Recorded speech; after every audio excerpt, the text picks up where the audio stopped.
유튜브 노음성 한국사에서 수험생활에 대한 많은 이야기부터 한국사에 대한 재밌는 이야기까지 더 많은 것들을 확인하실 수 있습니다. 구독, 좋아요, 알람 설정 부탁드립니다. 안녕하세요. 한편 영어처럼 기억되는 수업 노음석입니다.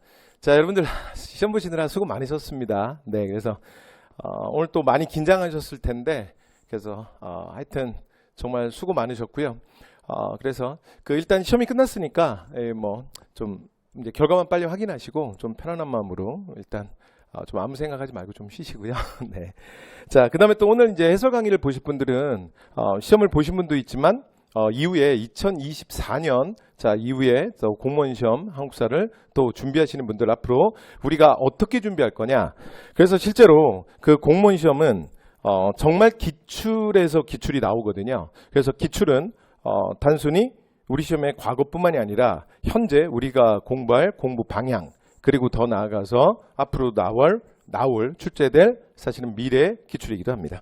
자, 그래서 기출 강의 지금부터 이제 시작을 할 건데요. 일단 전체적인 총평을 좀 말씀드리면 이번에 2023년 그 6월 10일 시행된 지방직 공무원 한국사 시험은 난이도는 평이했습니다.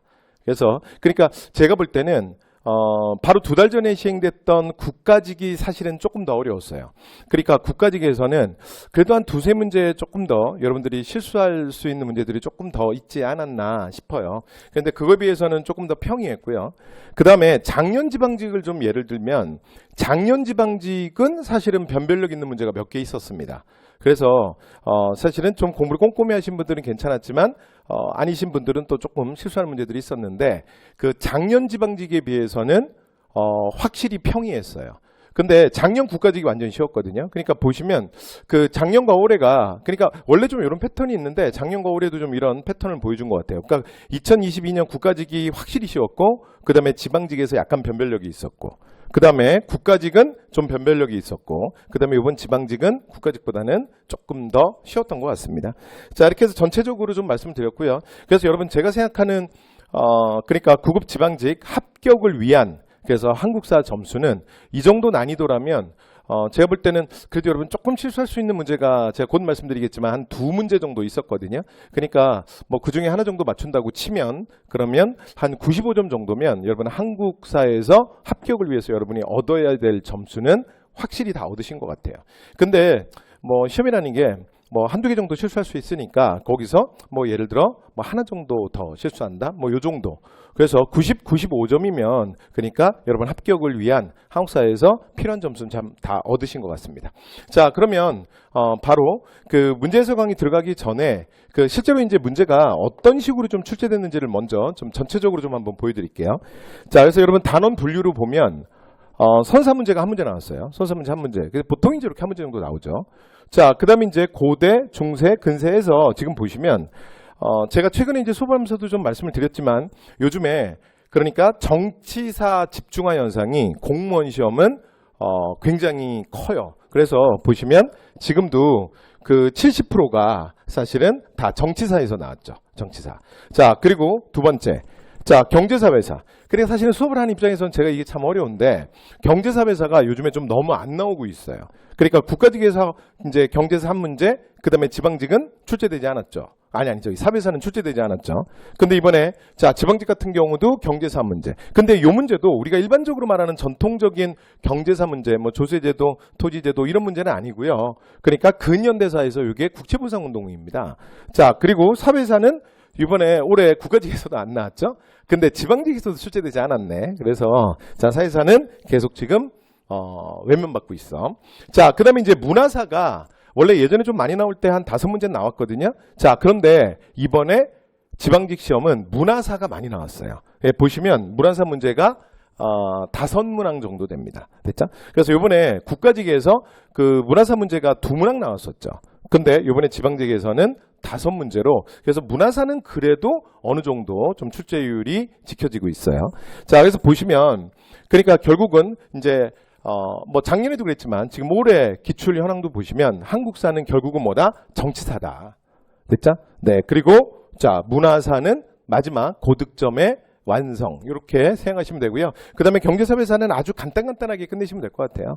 그래서 올해 제가 이제 교재도 사실은 지금 이제 교재 작업을 하고 있는데 지금 이제 교정 보고 있거든요. 그래서 교재도 좀 많이 좀 제가 그래서 내용들은 조금 줄여서 그래서 많이 좀 압축을 했고요. 그 다음에 강의도 올해 올인원 강의는 조금 더 제가 컴팩트하게, 작년에도 사실은 79강 컴팩트하게 진행했는데 올해는 뭐 한 70강 정도로 좀 더 컴팩트하게 진행하려고 지금 계획 중입니다.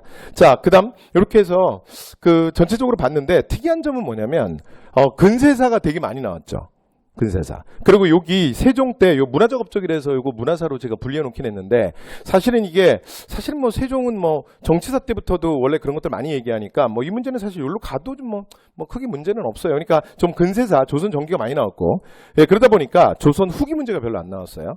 자, 그 다음 근현대사는 최근에 보면 요 틀이 어느 정도 좀 계속 어느 정도 좀 약간 요런 틀로 좀 나오는 것 같은데 최근에 근현대사가 한 8문항 정도 나오고 있어요. 그래서 보시면 셋, 그 다음에 뭐 둘 해서 셋, 둘 해서 이렇게 한 8문제 정도 근현대사는, 그러니까 예전에는 한 7문제 정도 나왔었는데 요즘에는 거의 그러니까 출제 한 40%, 한 8문제 정도 출제된다. 자, 이렇게 자 전체적으로는 보시면 될 것 같습니다. 자, 그다음에 이제 문제 유형은 최근에 대부분 자료제 시험 문제가 나오고, 그 다음에 단순 문답형. 그러니까 발문이 나오고 그냥 선지가 바로 붙는 형태.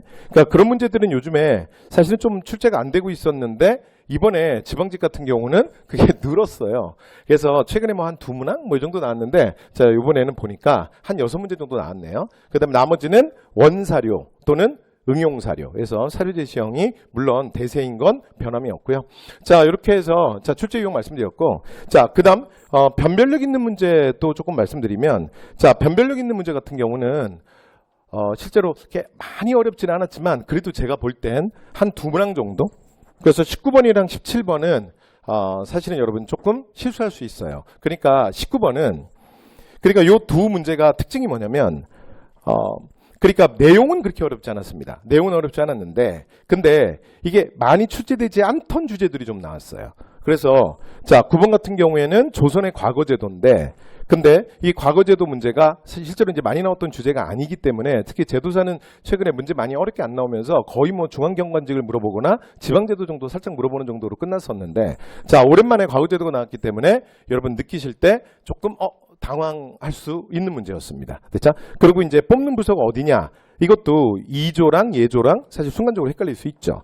자, 그 다음에 17번 문제는 이규보의 동묘항편이었는데 그러니까 이규보의 동묘항편을 보고 사실은 그 선지 중에 골라야 되는데 사실은 요것도 그러니까 사료를 보면서 여러분들이 이규보의 동묘항편 정확하게 알고 풀어야 되니까 사실은 요 문제도 특히 또 문화사에서 출제가 됐기 때문에 조금 준비가 덜 되신 분들은 사실은 약간 어려울 수 있는 문제였습니다. 그래서 제가 볼 때는 변별력 있는 문제 한 2문항 정도 있었고요. 그래서 그러니까 합격을 위해서 여러분들에게 필요한 점수가 95점에서 한국사에서는 90점까지는 맞아줬어야 되는 거 아니냐 이렇게 서두에 말씀을 드렸습니다. 자, 이렇게 해서 뭐 전체적으로 문항 분석 좀 했고요. 그 다음에 문항에 대한 특이사항 또 한 가지만 더 말씀드리면 평소에 좀 덜 출제되던 이런 주제들이 또 이번에 오랜만에 좀 모습을 보인 주제들이 있어요. 가장 대표적인 게 그러니까 6번에 지금 이게 금성문 문제인데 금성문이 예전엔 좀 나오다가 최근에 좀 안 나왔거든요. 근데 여기 이제 자, 금성문이 오랜만에 나왔죠. 그리고 이제 7번 문제가 곽재우, 그래서 의병장을 물어본 문제인데 사실은 의병장 물어본 거는 공무원시험에서 정말 오랫동안 안 나왔어. 그래서 되게 오랜만에 나왔거든요. 근데 다행히 그러니까 옳지 않은 걸 고르는 건데 근데 그 오답선지가 틀린 문장이 좀 확실한 느낌을 줬기 때문에 그래도 여러분들이 정답은 고를 수 있었을 거예요. 근데 그 확실한 틀린 선지만 제가 좀 다 해설하면서 말씀드리겠지만 만약에 그거를 조금만 헷갈리게 냈으면 아마 이 문제는 킬러 문제가 됐었을 겁니다. 자, 이렇게 해서 제가 이번 문항별 특징까지 좀 말씀드렸습니다. 자, 그 다음에 여러분들 제가 해설지랑 이런 것들은 오늘까지 저희 카페에다 다 올려놓겠습니다. 그리고 이제 뭐 이번 것뿐만이 아니라 뭐 국가직이든 또는 뭐 2022년, 21년, 20년 해서 최근 한 13년, 14년치 그러니까 기출문제랑 해설지가 저희 카페에다 업로드가 돼 있거든요. 그래서 나중에 실제로 이제 문제지 형태로 해서 내가 한번 기출문제를 풀어보겠다. 그러면 저희 카페에 오셔서 다운받아서 하시면 되고요. 나중에 공부하시다가 또는 오늘 해설 강의를 듣고 나서 뭔가 조금 이게 좀 이상한데? 나 이거 뭔 말인지 모르겠는데? 그런 거 있으면 언제든지 편하게 카페에 질문글 올려주시면 됩니다. 그 다음에 요즘에 제가 유튜브 채널을 시작했어요. 그래서 여러분 공부에 필요한 거나 또 한국사의 여러 가지 이야기들 이런 것들을 제가 꾸준하게 업로드 시키고 있습니다. 자, 이렇게 해서 전체적으로 말씀드렸고요. 자, 그럼 이제 문제 1번부터 들어가도록 하겠습니다. 자, 문제가 전체적으로 그렇게 어렵진 않았거든요. 제가 서두에 말씀드렸던 것처럼. 자, 그래서 그냥 평이하고 그 다음에 좀 너무 스탠다드한 문제들은 제가 정답 위주로 해서 자, 빨리빨리 스피드하게 진행을 할게요. 자, 그리고 문제 유형이나 주제 같은 걸 여러분들이 좀 한 번쯤 보실 필요 있는 것들, 그 다음에 요즘에 굉장히 중요한 주제로서 계속 출제되는 주제들, 그런 것들은 조금 더 말씀을 드리도록 하겠습니다. 자, 그러면 시작해 볼게요. 자, 미수친 주목도끼가 사용된 시대. 그런데 주목도끼 이거 사실 자료 안 읽어도, 그쵸? 그래서 뭐 여기서 애슐리안계 주목도끼가 발견됐대. 그럼 이거 어디 얘기하는 거야? 연천전공리잖아요. 그쵸? 자, 그래서 시기는 언제다? 구석기. 자, 그래서 뭐 문제는 되게 평이한 문제였습니다. 그래서 되게 평이한 문제였고, 자, 그래서 근데 그것도 그냥 옳은 거예요. 원래 구석기 문제가 나오면 되게 쉽거든. 그리고 제가 지방직 문풀만 하면서도 말씀드렸지만, 그러니까 최근에 지방직에서는 선사가 너무 오랫동안 안 나왔어요. 4년 이상 안 나왔거든. 그래서 사실은 뭐 좀 출제돼야 되지 않나. 그래서 그럼 지방직 그냥 선사를 안 내기로 했나? 뭐 이제 그랬는데 출제가 됐네요. 됐죠? 자, 정답은 동굴이나 바위근을 1번이네요. 됐죠? 자, 내부에 화덕이 있는 움집 일반적인 주거 형태. 이거는 여러분 신석기 이후예요. 그래서 신석기 때 만들어지고 청동기 때는 뭐 조금 형태가 화덕이 벽 쪽으로 빠지고 뭐 그러죠. 자, 그다음에 토기 얘기 나오면 토기는 가장 대표적인 농경의 증거잖아. 그쵸? 그래서 이거는 신석기 때 이유죠. 자, 그 다음에 구릉에 마을을 형성하고 주변에 도랑을 파고 목책을 둘렀다. 여러분, 여기에 도랑을 파고 목책을 둘렀다는 부여 송궁리의 가장 대표적인 설명인데 최근에는 청동기의 대표 선지로 계속 출제된다 그랬죠. 그래서 원래 맨날 출제되는 내용이 그대로 출제가 됐네요. 자, 그래서 정답, 안에서 4번은 청동기. 됐죠? 그래서 정답은 1번이었습니다. 자, 2번 문제 바로 갈게요. 자, 각 군사 조직에 대한 설명입니다. 자, 근데 이제 이 문제도 사실은 주제상으로는 최근에 그렇게 많이 출제됐던 주제는 아니에요. 근데 문제는 평이합니다. 문제는 어렵진 않은데 요번에 이런 주제들이 좀 있었거든요. 그러니까 그동안 조금 덜 다루었던 주제들로 문제를 만들었어. 그런데 출제자의 마음이 좀 약했던 것 같아요. 그래서 난이도를 막 높이진 않았고요. 그래서 문제는 그렇게 어렵게 출제하진 않았었습니다. 자, 그러면 문제 들어가 보도록 하겠습니다. 자, 포수살수 사수 삼수병으로 편제됐다. 그래서 이렇게 말하면 요거부터 먼저 해야지. 자, 각 군사조직 몽고와 강을 맺고 개경을 한도했다. 근데 대명제인 적극적이었던 간은 개경한도를 거부했대. 그리고 어떻게 했다고요? 진도로. 그래서 이제 반란을 일으키고 진도로 근고지를 옮기고 끝까지 항쟁했어. 그럼 누구야? 삼별초죠. 그렇죠? 최시무시 정권의 사병기구였던 삼별초. 자, 그래서 이 군사 조직은 지금 뭐냐면 삼별초예요. 삼별초. 됐죠? 네. 그러니까 이제 군사 조직은 삼별초인데, 근데 문제는 다음 이제 군사 조직에 대한 거잖아요. 자, 그럼 가볼게요. 자, 포수살수 사수 삼수병 이러면 훈련도감이죠. 훈련도감. 그렇죠? 훈련도감. 자, 그 다음에 윤관의 건의로 이제 편성된 기병 중심의, 그래서 여진족, 기병을 잡는 부대. 기억나시죠? 숙종 때 건의해서 만들어지는, 그래서 이건 뭐 얘기하는 거야? 별무반이죠. 별무반. 그쵸? 자, 그 다음 도적을 잡기 위한 야별초에서 시작되었다. 그래서 제가 삼별초 때도 계속 말씀드렸지만, 자, 삼별초는 그러니까 개경에 요즘에 밤에 도둑놈들이 많네. 그래서 최후가 이 치안, 개경의 치안을 위해서, 그러니까 도적을 잡기 위해서 만든 부대가 원래 야별초예요. 그래서 밤을 지키는 부대야. 근데 이런 명분을 만든 다음에 이거 이제 숫자를 계속 늘려요. 그래서 이게 자별초와 우별초가 되고, 그리고 자, 그 다음에 나중에 몽고한테 잡혀갔다가 이렇게 이제 돌아온 포로들, 이제 그들로 해서 군대를 하나 더 만들어서 신의군이라고 하나 더 만들어. 그래서 부대가 몇 개가 된 거야? 하나, 둘, 셋. 그래서 이후에 삼별초라고 부르게 됩니다. 됐죠? 자, 그래서 정답 몇 번이에요? 자, 지금 정답은 3번이네요. 됐죠? 네. 자, 양계지방의 국경의 수비, 상비적인 전투부대. 그러니까 늘상 있는 군대였다는 거지. 자, 이건 누굴 얘기하는 거냐면 양계에 설치했던 고려시대 주진군을 설명하는 겁니다. 자, 이렇게 해서 정답 3번에서 자, 문제는 뭐 어렵진 않았습니다. 자, 3번 문제 갈게요. 자, 3번 사료는 이건 여러분 그러니까 선지를 그냥 너무 단납식으로 줘서 그러니까 특정 인물을 설명한 게 아니어서 문제는 쉬웠죠. 자, 그래서 이제 주어진 자료는 너무나 유명한 강화도 조약을 막 협상하고 있는 시기에 전북 태인에서 그러니까 면함 최익현이 도끼 들고 뛰쳐 올라가서 상소했던 유명한 도끼 상소. 그래서 여기서 무슨 얘기를 하는 거야? 개항하면 안 되는 5가지 이유. 그래서 우리 뭐라 그러냐면 개항 오불가소. 근데 그 개항 오불가소 중에 제일 유명한 게 뭐냐면 외양일체론이죠. 자, 저들이 비록 외인이라고 하나 실은 양족입니다. 됐죠? 그래서 저들에게 절대 문호 개방을 해서는 안 된다. 됐죠? 네, 그래서 1870년대 위정척사의 대표. 그래서 누구야? 면함 최익현이죠. 자, 그래서 정답 2번. 그래서 아주 간단한 문제였습니다. 자, 그 다음에 4번 갑니다. 자, 다음 4번 문제도 보니까 그냥 단답식으로 너무 쉽게 나왔다. 그쵸? 자, 그래서 근데 사실은 4번 주제도 대신에 그러니까 요번에 여러분 이제 요번 지방직이 이런 특징이 있다 그랬잖아. 그러니까 문제는 어렵진 않았어요. 문제는 어렵지 않았는데 그동안 최근에 이제 그 공무원 시험에서 주로 출제되는 주제들 말고 최근에 조금 소외받았던 주제들 그런 주제들을 조금 더 골고루 낸 게 이번에 특징이기도 합니다. 자, 그래서 이제 이 문제도 사실은 최근에 이렇게 많이 나온 주제는 아니었어요. 일단 문화사고, 그것도 근현대사의 문화사고, 그리고 이제 주제는 근대 언론, 그러니까 신문에 대한 거였어요. 그죠? 자, 그래서 다행히 근데 문제는 쉬웠네요. 자, 서재필이 정부의 지원을 받아서 만들었대? 맞죠? 그래서 자 96년 1월 서재필이 자 이제 미국인이 돼서 귀국을 하잖아. 그래서 정부의 지원 속에서 자 4월에 창간하는 게 독립신문. 됐죠? 네, 그래서 한글판과 영문판을 발행했죠. 자, 그래서 정답 몇 번이에요? 자, 정답은 2번.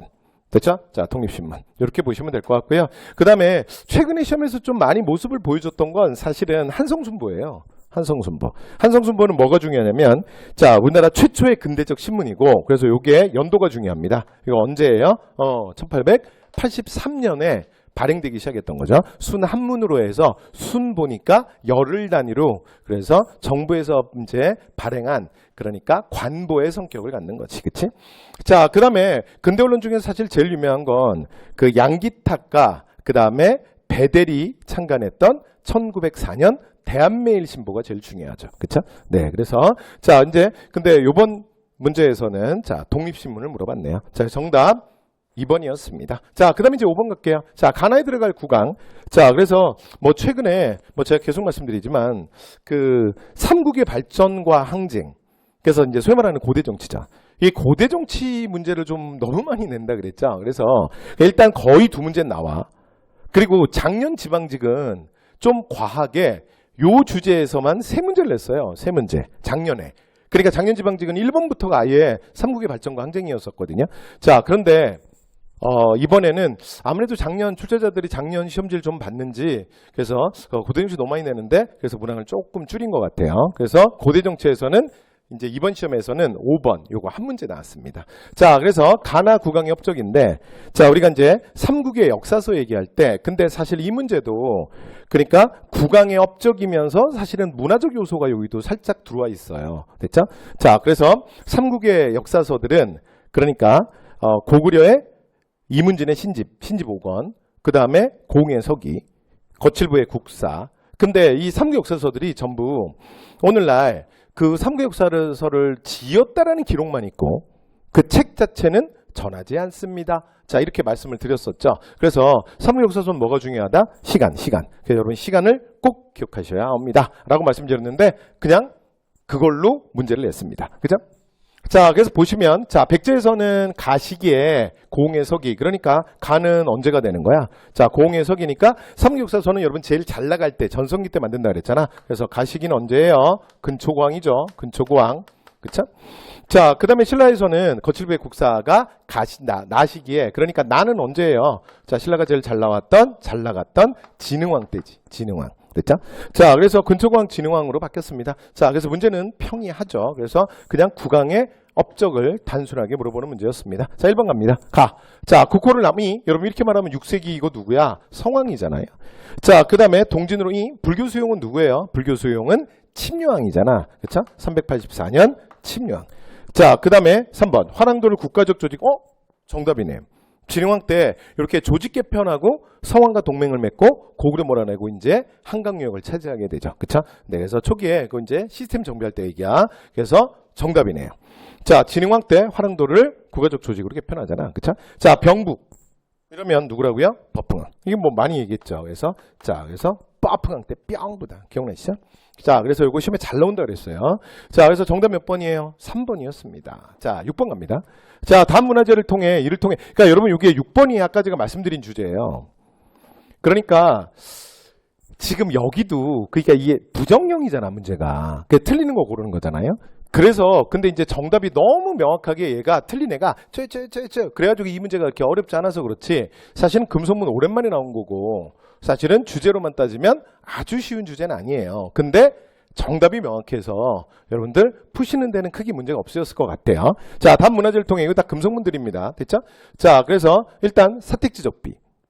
사택지적비는 요 사택지적이라는 사람이 그러니까 7세기 의자왕 때 좌평까지 지낸 사람이에요. 재상. 됐죠?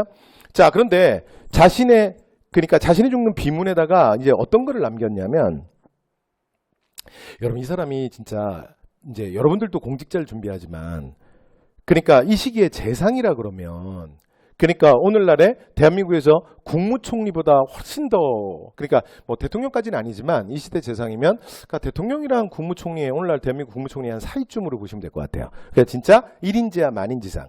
그러니까 왕을 제외하고 올라갈 수 있는 최고 정점까지 간 사람이잖아. 근데 이 사람이 죽으면서 이제 비문에다 뭐라고 썼냐면 내가 근데 살아보니 정말 이 사람이 얼마나 열심히 살았겠어요. 공직자로. 그렇잖아요. 자, 그런데 살아보니 인생이 허무하더라. 그래서 이걸 통해서 그래서 내가 이제 마지막에 인생의 말년에 그러니까 불당을 세우고 그 다음에 뭐 사찰을 건립하는 이유가 여기에 있다. 이런 얘기들을 해요. 그래서 뭐 도교의 영향을 받았고 불교에 귀한 내용이 있다. 그리고 이 글이 사륙 변료체로 써서 당시에 높은 백제 한학의 수준을 보여줍니다. 자, 그런데 그냥 이걸 가지고 냈어요. 근데 백제가 영산강유역까지 뭐 전혀 상관없는 완전 생뚱맞은 얘기야. 됐죠? 그래서 그냥 근데 지금 옳지 않은 거 고르는 거잖아. 됐죠? 그래서 그냥 답이 그냥 바로 나와버렸어요. 자, 그 다음에 임신석, 이소은, 신라의 청년들이 유교경전을. 그래서 자, 앞으로 내가 3년 안에 그러니까 요 내용이 그러라 그랬잖아. 자, 3년 안에 뭐 국어, 영어, 한국사, 뭐 행정법 해갖고 내가 뭐 완벽하게 끝낸다. 그러면서 근데 그 맨날 약속해도 안 지키니까 그 요 두 친구가 그 돌을 구해다가 임신석, 이소은 또 사이즈도 되게 작다 그랬죠. 거기다가 돌에다가 새긴 거야. 내가 뭐 못하면 개다 뭐 이렇게 막 새겼다 그랬잖아. 자, 그게 임신석, 이소이에요. 이걸 통해서 아, 신라의 젊은 친구들이 유학을 공부했구나. 이걸 알 수 있다. 자, 그다음에 충주고구려비는 장수왕 때 만들어진 자, 고구려가 그러니까 5세기 최전성기에 자, 남한강 유역까지 진출했음을 알 수 있어요. 그래서 여러분 예전에는 요거를 중원고구려비라고 불렀는데 두 말을 혼용해서 쓴다 그랬죠. 그래서 충청도 그러니까 중원군과 그러니까 충주시가 지금은 도농복합도시로 해서 하나가 되어 있어요. 그래서 원래 옛지명이 중원군이고 지금은 그냥 충주라고 부르죠. 그래서 중원고구려비, 충주고구려비. 됐죠? 자, 그래서 남한까지 진출하고 그 다음에 신라를 사실은 뭐 자기 세력 아래에 두려고 했다. 이런 것들을 알 수 있고요. 자, 이걸 통해서 고구려인들의 천하간, 세상의 중심이 누구야? 우리 대고구려다. 그리고 이제 신라를 뭐라고 얘기하냐면 동쪽 오랑캐 뭐 이런 표현들이 중원고구려비에 나옵니다. 자, 그 다음에 이제 4번 호우명 그릇은 이거는 이제 신라의 호우총에서 발견됐는데 그러니까 내용이 뭐냐면 그러니까 이제 그 호우명 그릇의 이제 바닥에 보면 광개토대왕을 기념하는 내용이 있어요. 근데 문제는 이게 신라에서 제작됐다는 거지. 그러니까 뭘 보여주는 거야? 바로 이 시기에 자, 그러니까 고구려가 신라에 굉장히 많은 영향력을 미쳤다. 그래서 두 나라의 정말 밀접한 관계를 보여주는 거죠. 자, 그래서 2번, 3번, 4번은 다 맞는 말이네요. 자, 그래서 틀린 건 1번이었습니다. 문제 그렇게 어렵지 않았죠? 자, 7번 갑니다. 자, 다음 이제 미술진 곽재우인데 여러분 이 문제 그거야. 아까 말했던. 그러니까 이거 진짜 오랜만인데. 그러니까 제 지금 정확하게 기억이 안 나는데 여러분 이거 한 10몇 년 만에 나온 것 같아요. 그러니까 공무원 한국사에 의병장 안 나오거든요. 아니 뭐 한능군 같은 데 나옵니다. 근데 안 나오거든. 근데 진짜 10몇 년 만에 이거 오랜만에 등장했네. 이거 여러분 선지 조금만 만약에 여기 지금 이것도 아까랑 이게 이제 똑같은 경우예요. 그러니까 이거 봐봐요. 이걸 차는 거잖아. 그쵸? 근데 틀린 애가 너무나 명확하게 틀려서 다행이지 아니면 사실은 되게 어려울 수 있는 문제였습니다.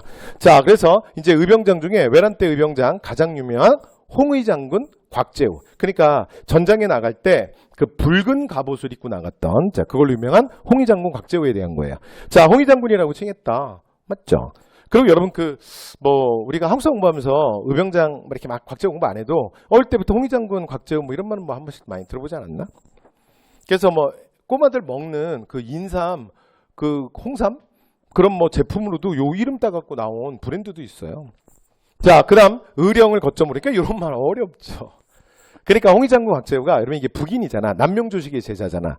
그러니까 당시에 그 16세기에 그러니까 명종기에 경상도를 대표하는 그러니까 대유학자 2명이 같은 해에 태어나요. 1501년에. 한 명이 그러니까 퇴계 이황이고 그리고 그의 평생의 라이벌이 남명조식이야. 바로 이 곽재우가 남명조식의 그러니까 외손자인가?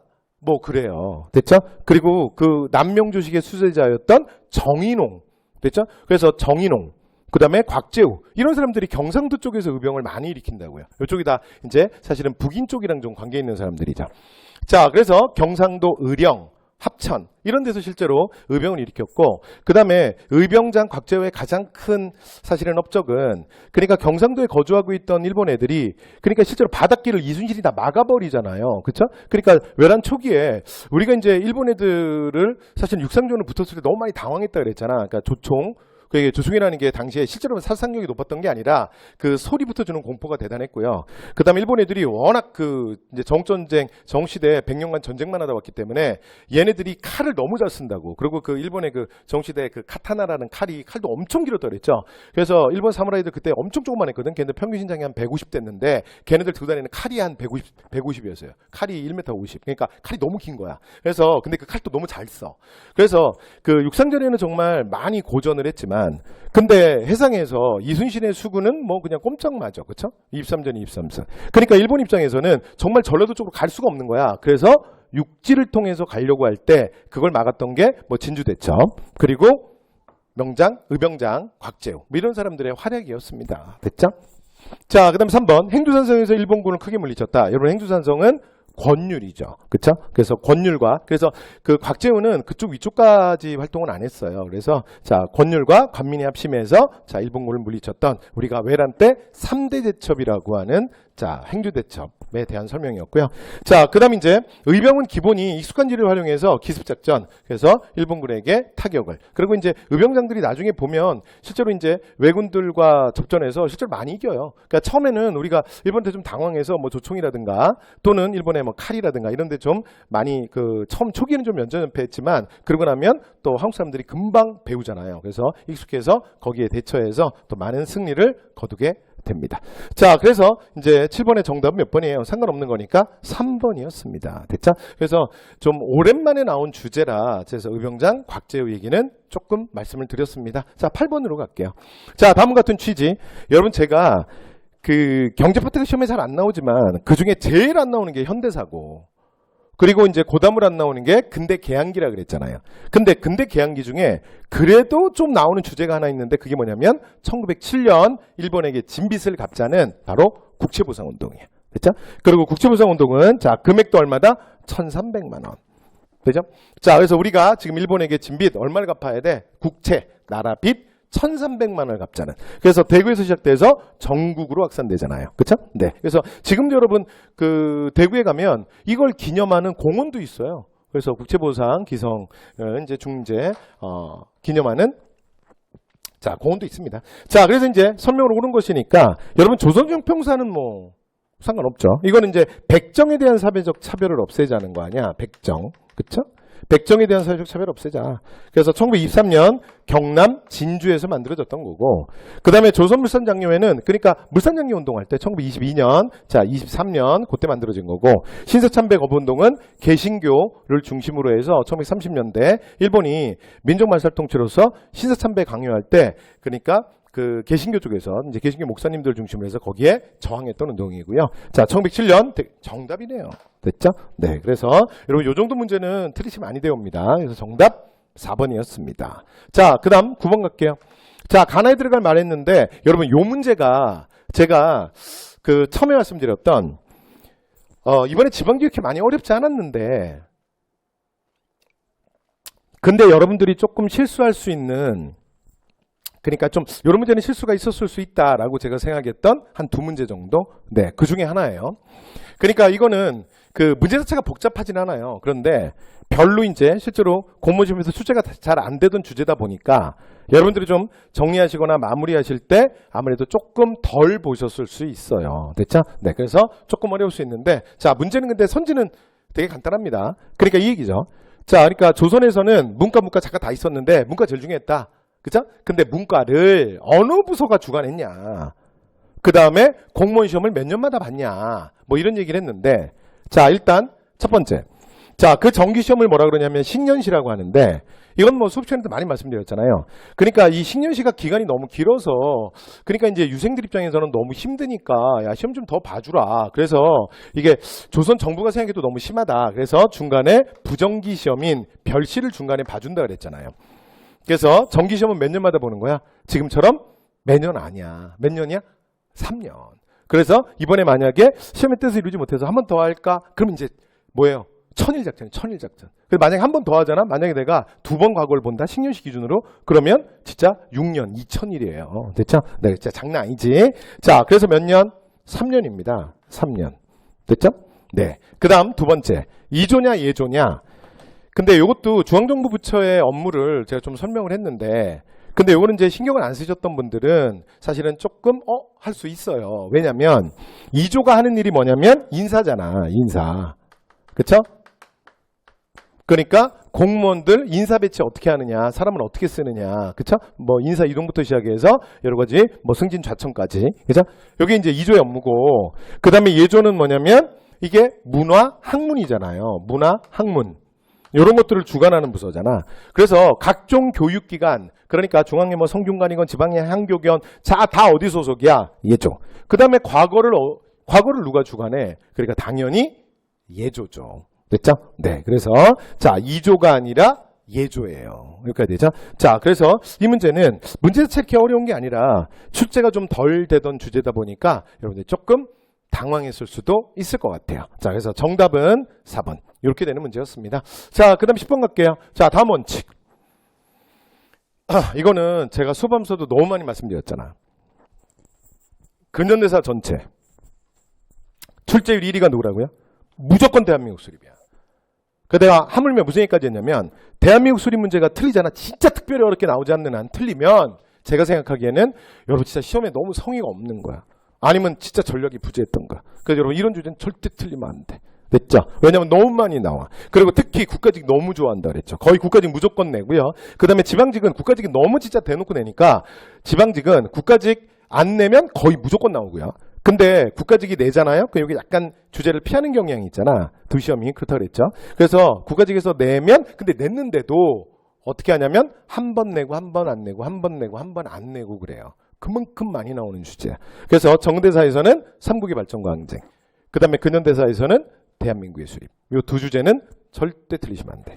자, 근데 두 주제 다 나왔잖아. 올해 국가직 이거 나왔어 안 나왔어? 나왔잖아요. 근데 대한민국 수립은 내고도 이렇게 또 낸다니까. 됐죠? 그래서 자, 들어가 볼게요. 자, 지금 사료. 여러분 이런 사료는 읽는 게 아니야. 너무 중요한 거죠. 그렇죠? 딱 보는 순간 딱 나와야 돼. 자, 이거 첫 번째 봤더니 이게 뭐에 대한 얘기예요?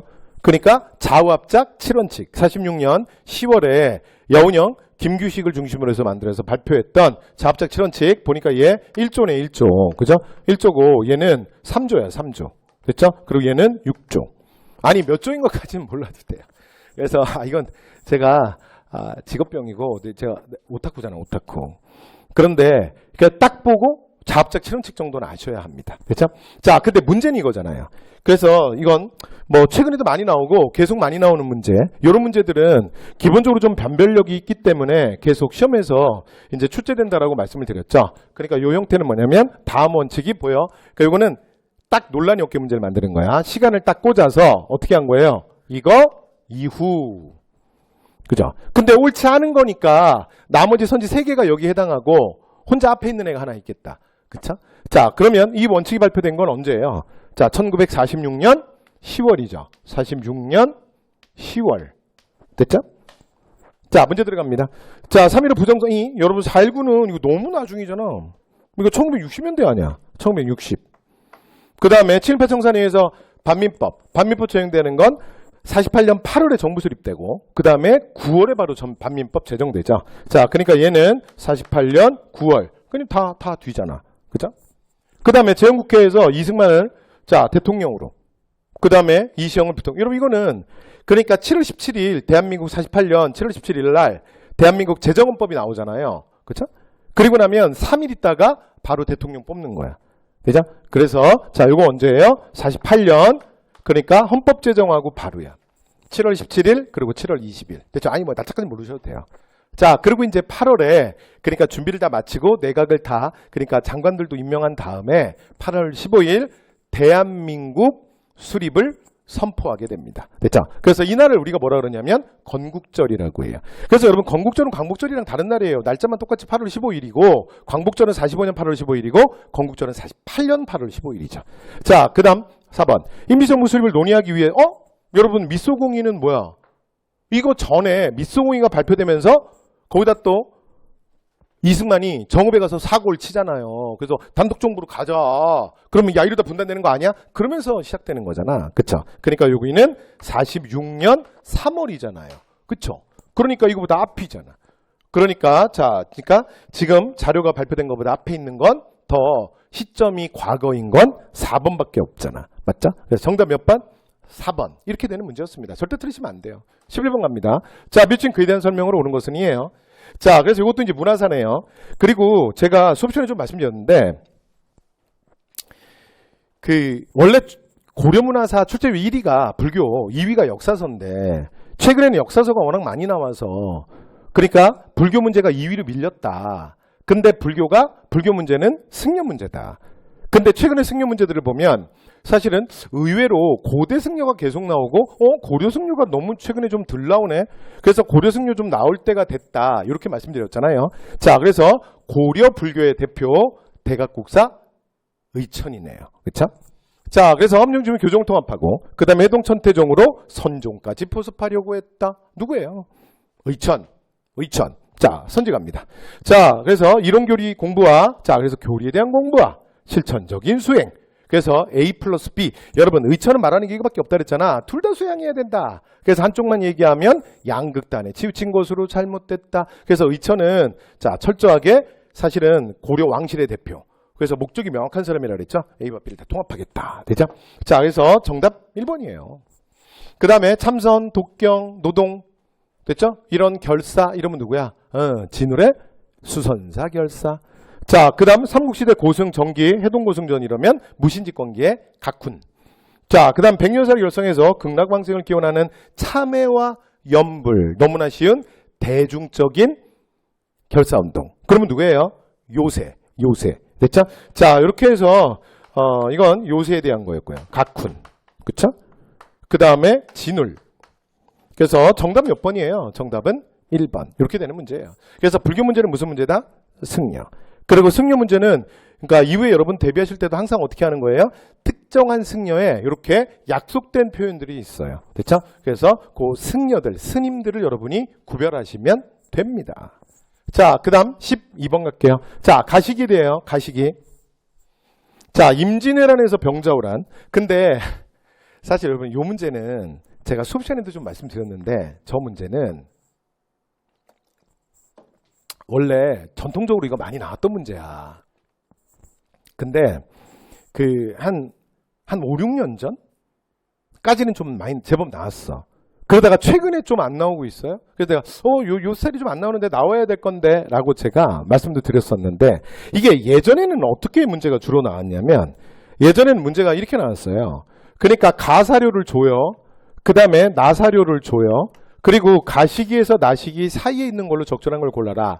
그리고 가사료를 읽어보면 임진왜란 얘기고 나사료를 읽어보면 병자호란 얘기고 이렇게 해서 가운데 그러면 누가 관련된 거야? 그럼 이 가운데 끼는 게 광해군 때잖아. 그래서 광해군 때가 이렇게 사이에 들어오게 되는 거죠. 그래서 이렇게 해서 물어보는 문제들이 원래 예전에 좀 많이 나왔는데 그래서 광해 문제가 좀 최근에 좀 안 나오는데 좀 나올 때가 했는데 나왔네요. 됐죠? 그래서 완전히 딱 광해는 아니지만 어쨌건 그 시기에 관련된 겁니다. 됐죠? 그래서 임진왜란은 선조, 그 다음에 병자호란은 인조 때 일어나는 거죠. 그쵸? 그래서 1392년, 1636년. 자, 인조반정입니다. 그러면 맞잖아요. 여기가 인조잖아. 여기 사이가 광해 아니야. 그래서 광해군과 붕인을 몰아내는 게 1623년 인조반정이죠. 맞잖아요. 그 다음에 광해군 때 자신의 어린 동생이었던 영창대군을 영모 사건이 터져서 거기 이제 연결해서 결국은 광해가 죽이지. 그쵸? 칠서의 옥 이후에. 자, 그래서 이건 먼저예요. 딱 광해잖아요. 광해. 그쵸? 그 다음에 광해는 당시에 신흥강국 청, 후금과 그 다음에 전통적으로 우리와 관계가 깊었던 명 사이에서 소위 말해서 양다리 외교, 신중한 그리고 실리적 중립외교를 하잖아. 그 이제 광해군의 중립외교와 관련된 거잖아. 다 맞잖아요.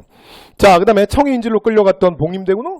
복림대군은 뭐야? 그러니까 병자호란의 결과 사실은 오늘날의 송파죠. 그래서 삼전도에서 우리가 아주 굴욕을 당하죠. 그렇죠? 그래서 이걸 뭐라 그러냐면 삼전도의 굴욕이라 그러잖아. 삼전도의 굴욕. 됐죠?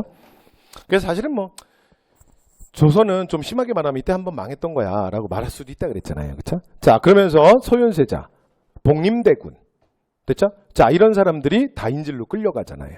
자, 그런 다음에 우리가 1636년 병자호란 때 그 명과의 의리를 지키기 위해서 이 온 나라가 이 난리가 났던 거야. 근데 진짜 허망하게도 그러니까 우리가 그렇게 세상의 중심이라고 믿고 떠받들었던 그러니까 진짜 끝물이죠. 그렇죠? 그래서 그 명에 대한 집착을 조선의 정치인들이 못 버리잖아. 진짜 안타깝죠. 그런데 그들이 그렇게 숭배했던 명이 1644년에 멸망해요. 그리고 대륙의 주인이 청이 되지. 그러면 상 종료된 거잖아. 그래서 이제 청나라가 어떻게 하냐면 소윤세자와 복림대군을 조선으로 다시 보내줘요.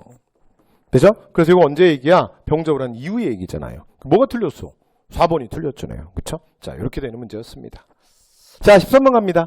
자, 여름휴가를 자, 강화도. 근데 여러분, 이 문제는 제가 앞에서 조금 말씀드렸지만, 지금 보시는 이제 요런 스타일은요, 여러분, 요 스타일만 좀 보시면, 그러니까 여름휴가를 강화도로 답사 여행을 갔대잖아.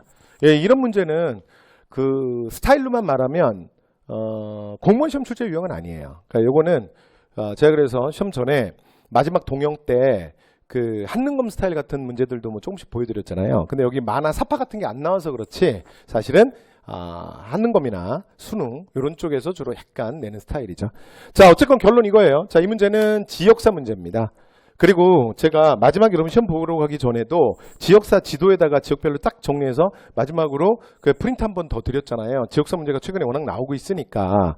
그 다음에 국가직 때도 보면 평양 나왔잖아요. 서경. 그죠? 근데 여기 지금 또 나왔다고. 되죠?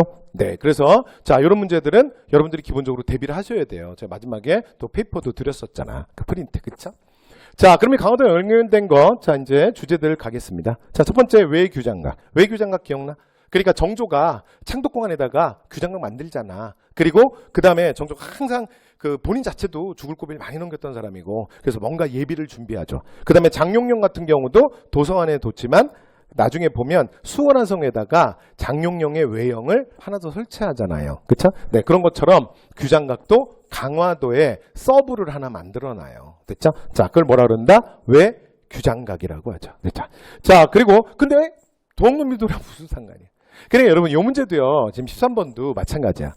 그러니까 사실은 조금 어려울 수도 있는 문제였어요. 이렇게 원래 지역사 문제를 그러니까 시대 전체를 관통해서 지금 보면 청동기부터 시작해서 그러니까 신미학료나 도원금밀운동은 사실은 근현대사고 대모항쟁은 중세 고려사잖아. 그러니까 이렇게 시대를 전체를 관통하는 문제를 내면 원래 조금 어려워요. 근데 이 문제는 그러니까 정답이 그러니까 지금 요번에 국가직이 다 이런 식이야. 그쵸? 아니 지방직이. 그러니까 옳지 않은 걸 고르는 건데 그게 틀린 애가 너무 확실하게 쪼여쪼여 해서 문제는 어렵진 않으셨을 거예요. 자, 외규장각이랑 여러분 도항농민동이랑 무슨 상관이야. 너무 관계가 없잖아요. 그래서 정답 몇 번? 1번. 자, 2번. 대모항쟁, 고려궁지. 여러분 고려궁지는 무슨 뜻이냐면 여러분 이게 원래 지자가 들어가면 터를 의미한다 그랬잖아요. 터. 그러니까 지금은 없고 그 터가 남아있는 거야. 그러니까 대모항쟁 때 고려시대 왕들이 거했던 궁궐 터죠. 터. 됐죠? 자, 그리고 대모항쟁. 당신이지. 바로 연결되잖아. 그 다음에 고인돌 좀 이게 설명이 필요해요. 그 다음에 신미학료 때 어재현이 광성보에서 끝까지 항전했잖아. 묻잖아. 그러니까 정답 몇 번? 1번. 14번 갈게요. 자, 조선시대 붕당의 상황이에요. 여러분 붕당 문제는 요 주제는 제가 수업하면서도 이렇게 좀 말씀을 드렸어요. 원래 조선 전기 정치사에서 그러니까 3, 4년 전만 해도 얘가 출제율 1위였어요. 근데 최근에는 붕당이 잘 안 나와. 그러니까 근데 이제 최근에 보니까 한 3, 4년 동안 너무 좀 안 나오고 있어. 요 주제가. 근데 뭐 이제 좀 나와야 되지 않겠습니까? 이제 나올 때가 됐는데요. 너무 안 나오는데요. 했는데 올해 국가직에 나왔잖아요. 그래서 올해 국가직에 실제로 이제 여러분들이 조금 틀렸던 문제 중에 그러니까 그 예송 14번 문제, 국가직 14번 문제가 예송 문제잖아.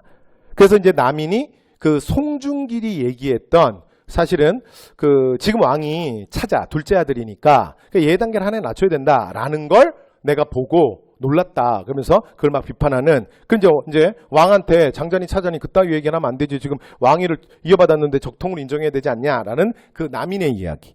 근데 그 사료가 여러분들이 이제 많이 봤던 사료가 아니고 그다음에 이제 글을 읽으셨던 분 중에 잘 무슨 말인지 잘 못 알아들었어. 그래서 조금 실수하셨던 분들이 있는 문제가 있었어요.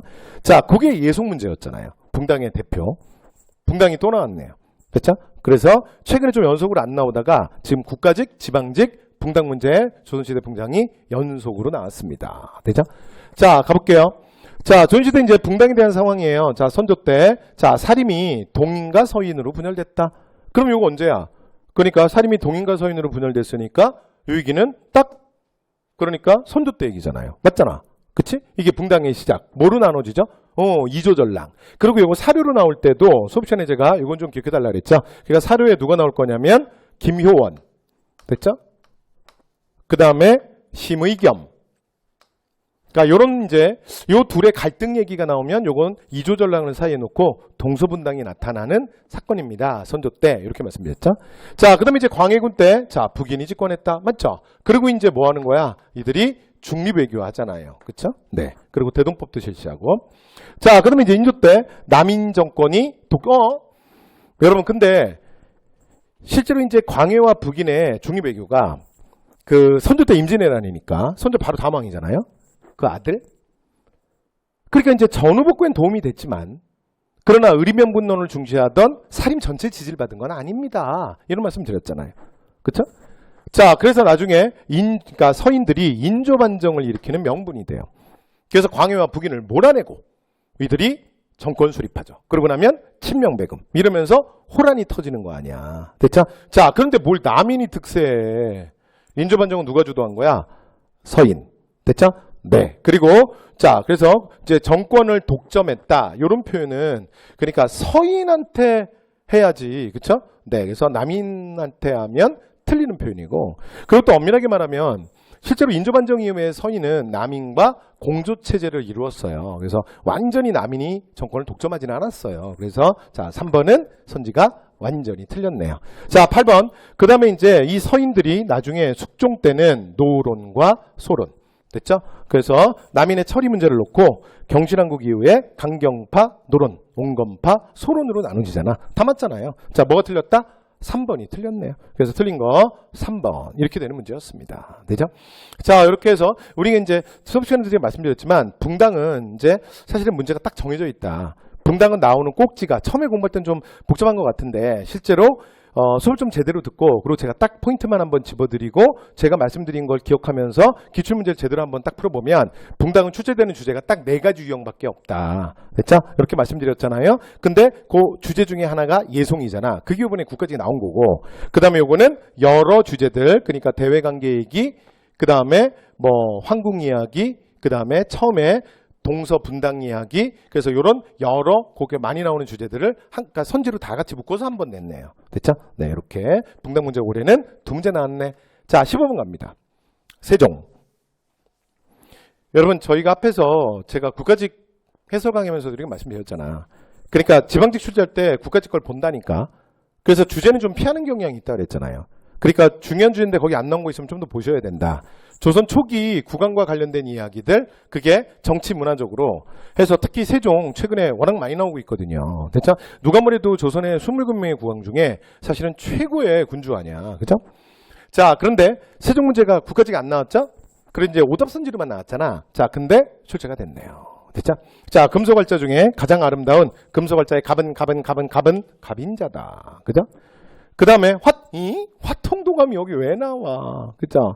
그래서 최무선의 노력으로 이거 언제 만든 거야? 고려말 우왕 때. 됐죠? 1377년에. 그래서 이때 만들었던 화약이 나중에 왜구와 싸우는 진포대첩에서 처음으로 실전으로 사용됩니다. 이렇게 말씀드렸잖아요.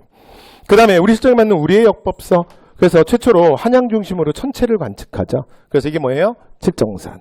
그래서 여러분 제가 수업 시간에도 계속 말씀드렸지만 역법은 딱 3개만 기억하면 돼요. 3개만 기억하면 돼요. 기억나세요? 그래서 자, 충선왕 때 수시력, 세종 때 칠정산, 그리고 자, 조선 후기 김육의 건의로 효종 때 채용되는 시헌역. 됐죠? 그래서 수시력, 칠정산, 시헌역. 요 3개는 기억하셔야 됩니다. 칠정산 나왔네요. 자, 그 다음에 간이는 천문관측기구예요. 그렇죠? 그래서 경복궁 안에다가 설치합니다. 그래서 경복궁, 그러니까 경회로 북쪽에다가 간이대라는 그 건물을 만들어요. 그래서 그 안에다가 간이를 설치해서 천체를 관측했습니다. 됐죠?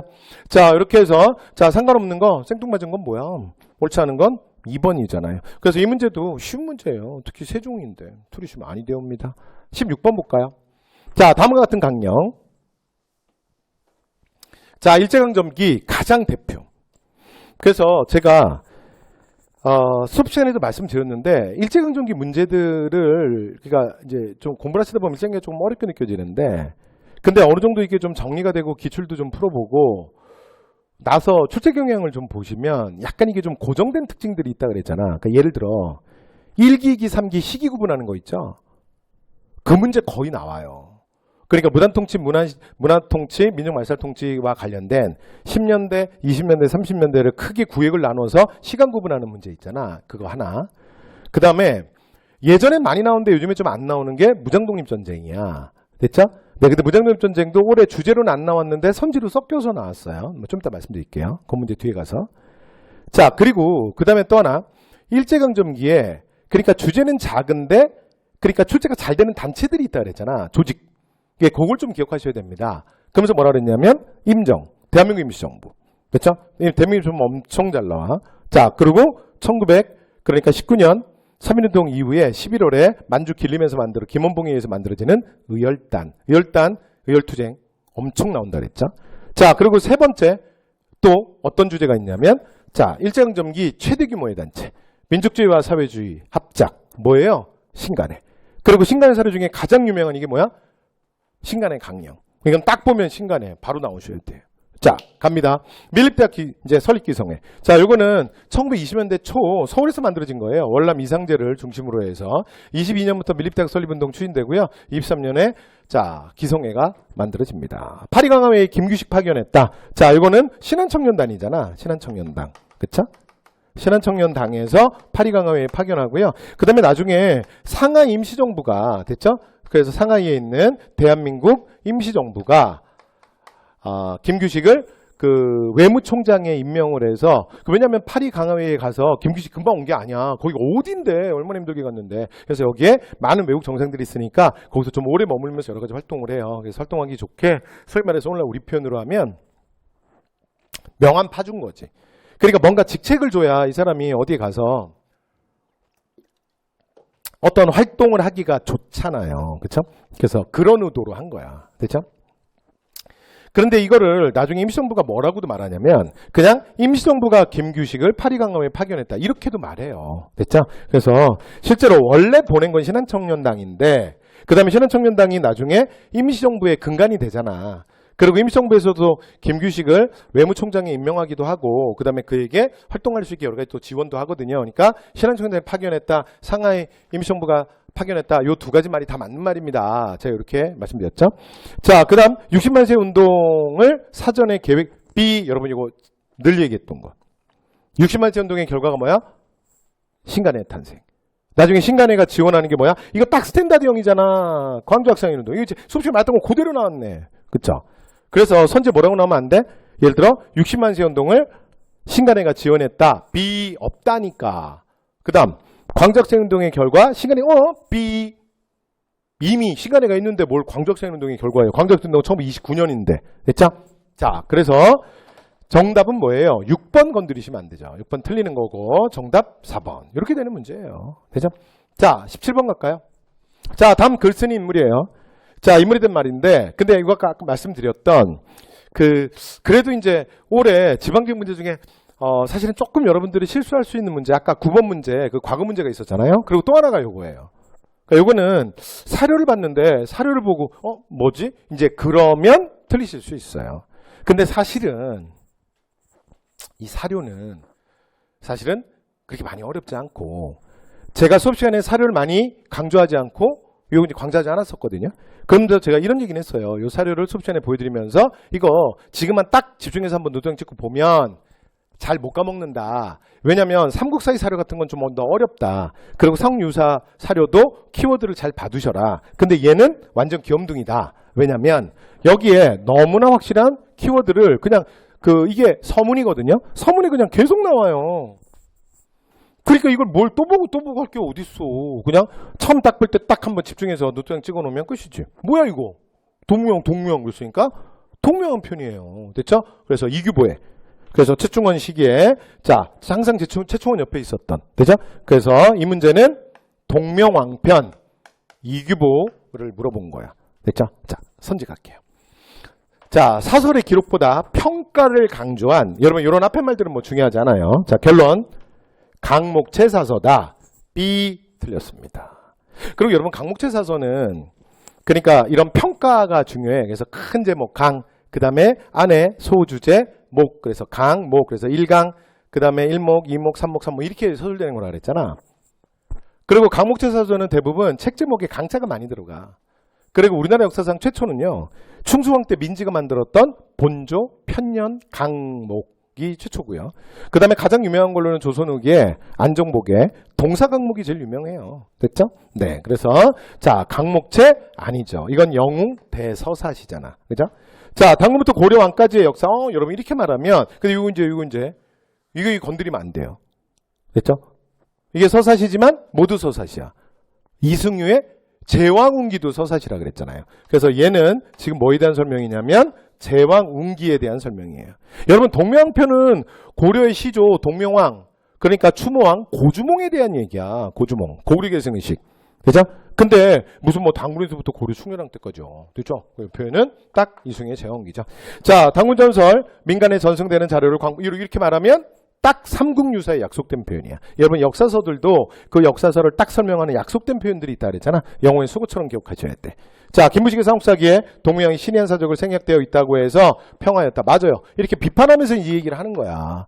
그러니까 동명왕이 그러니까 우리가 이제 보면 동망 얘기들이 참 미드섬 얘기들이 많잖아. 일단 태생부터가 뭐 말에서 태어났죠. 뭐 활을 엄청 잘 쏴서 하늘에다 활 쏘면 막 날아가던 새가 막 7마리가 연통을 놓고 연속으로 관통해서 막 떨어지죠. 막 그러니까 근데 그건 사람들을 현혹시키는 이야기가 아니라 사실은 한 제국을 만든 거대한 창업에 대한 이야기다.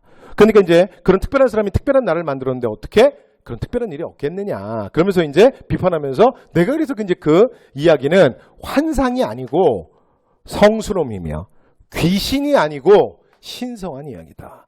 그러면서 내가 지금부터 동명왕에 대한 이야기를 하겠다 하면서 쫙 서술이 되는 거예요. 됐죠? 네, 그래서 4번이 정답이죠. 자, 그래서 4번 정답이었습니다. 자, 18번 갈까요? 자, 18번 1910년대. 이거 아까 말씀드렸던 10년대, 20년대, 30년대. 근데 이제 이 문제는 이건 뭐냐면 일제 통치 방식을 물어보는 게 아니라 사실은 보면 이거 뭐에 대한 얘기야? 우리의 민족의 독립운동, 우리의 저항의 역사에 대한 거죠. 그쵸? 자, 화북지방에서 조선독립동맹. 여러분 조선독립동맹은 1942년에 만들어지잖아.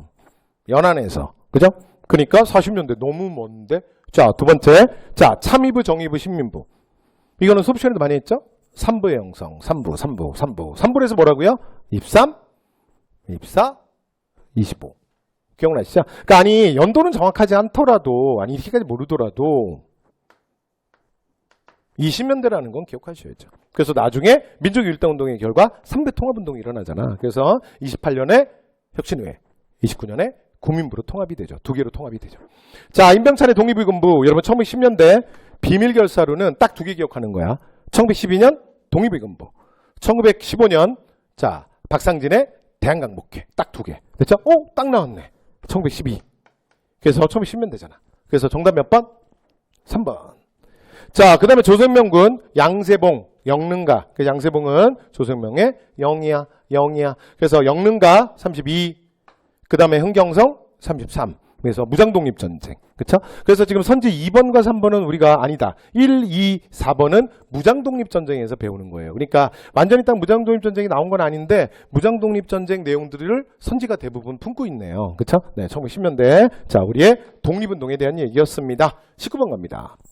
자, 다음을 주장한 인물에 대한 설명으로 옳은 것은 했는데 여러분 이 문제는 제가 볼 때는 그렇게 어려운 문제는 아닌데 사실은 실수할 수도 있는 문제 같아요. 네, 실수할 수 있고 그 다음에 제가 수업 시간에 사실은 이게 이 역사, 그러니까 구한말 민족문화수운동에서는 역사가 무조건 제일 중요하다. 그리고 출제 영순위가 신채호, 박은식. 사실은 백안박은식과 단지 신채호를 빼고 우리의 독립운동사를 말할 수 없어요. 우리나라 독립운동의 정신적 기반을 제공한 사람이라 그랬잖아. 근데 만약에 이렇게 1, 2번 그리고 3번 일제강점기 역사 출제율 3위는 누구다? 그러면 무조건 백남훈이야. 왜냐하면 이 백남훈의 사회경제사학에서 사실은 식민사관의 가장 핵심인 정체성 이론. 너네 조선 애들의 역사에는 발전이 없다. 이거를 조목조목 비판한다 그랬잖아요. 그쵸? 자, 그래서 이 인물은 누구예요? 백남훈. 됐죠? 그래서 신채호, 박은식, 백남훈. 이렇게 일제강점기 역사가 트리오예요. 트리오. 됐죠? 네, 그래서 3명 기억하셔야 됩니다. 틀리면 안 돼요.